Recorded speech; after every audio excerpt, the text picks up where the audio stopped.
Hi everybody, it's David Porter, and I have a few thoughts on mitigating violent crime and methods that do not work to mitigate violent crime. First, let's get one out of the way that's been tried, and it has not worked, it cannot work, it will not ever work.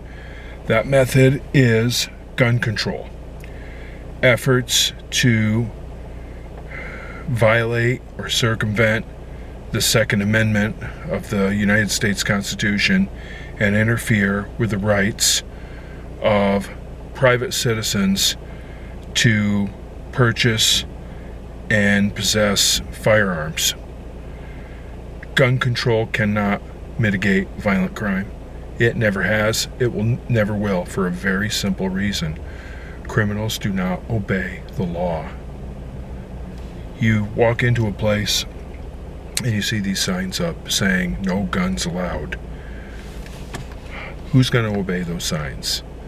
A law-abiding gun owner will be much more inclined to obey those signs than a violent criminal. A law-abiding gun owner is much more likely to remove their firearm and leave it in their vehicle and walk into this building unarmed than a violent criminal who by definition does not obey the law and has a history of harming other people.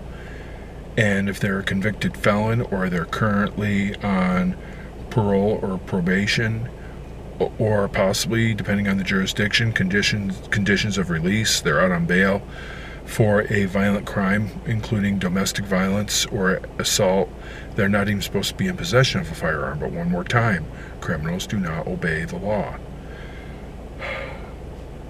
I don't know what people are thinking when they put those signs up, no guns allowed, no weapons allowed. I don't know what people are thinking. Do they think, the people who put those signs up, do they think that someone who is intent on going into a crowded building with a firearm and wreaking havoc, do they think that this person is going to see that sign and then change their mind and turn around and walk away? This is insane.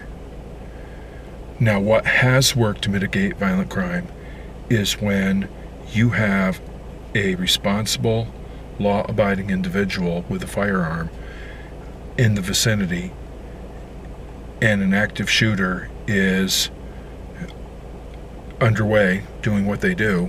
An active shooting is underway where you have a highly disturbed individual targeting civilians or law enforcement or children. You need someone on the scene with their own gun to stop them decisively, using whatever level of force is necessary. That has occurred, and it has stopped some active shooters. It dropped them in their tracks and prevented them from causing further harm.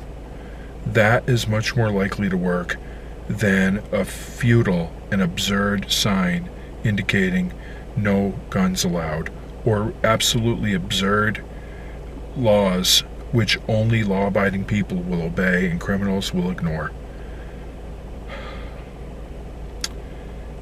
It's a point of great frustration with me, and I'm not trying to force my political ideology on anyone. This is not a political issue. I don't see this as a political issue.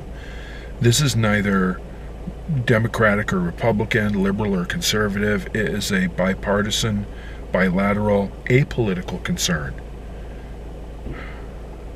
So, those are my thoughts in brief. Thanks for watching, and please be safe, and please hit subscribe.